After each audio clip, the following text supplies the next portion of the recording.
అందరికీ నమస్కారం అండి.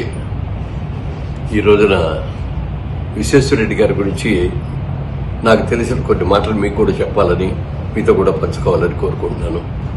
ముఖ్యంగా ఆయన జస్టిస్ కొండా మాధవరెడ్డి గారి అబ్బాయిని సంగతి మీకు తెలుసు. చీఫ్ జస్టిస్గా చాలా చోట్ల చేసినటువంటి ఆ వ్యక్తి, ఆ కుటుంబం నుంచి వచ్చిన వ్యక్తి. అలాగే అపోలో మా సంగీతారెడ్డి గారి శ్రీవారు.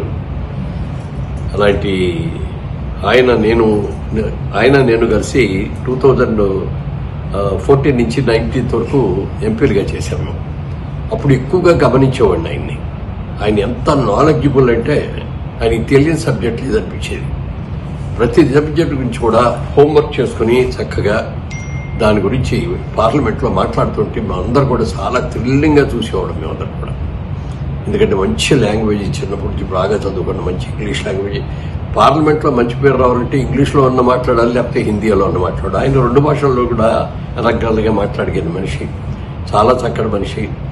మరి వారి లాంటి వ్యక్తి మధ్యలో అంత బాగా చేసే వ్యక్తి కూడా లాస్ట్ టైం దురదృష్టవంతుగా వెళ్ళకపోవచ్చు. కానీ అలాంటి వ్యక్తులు మనకు అవసరం.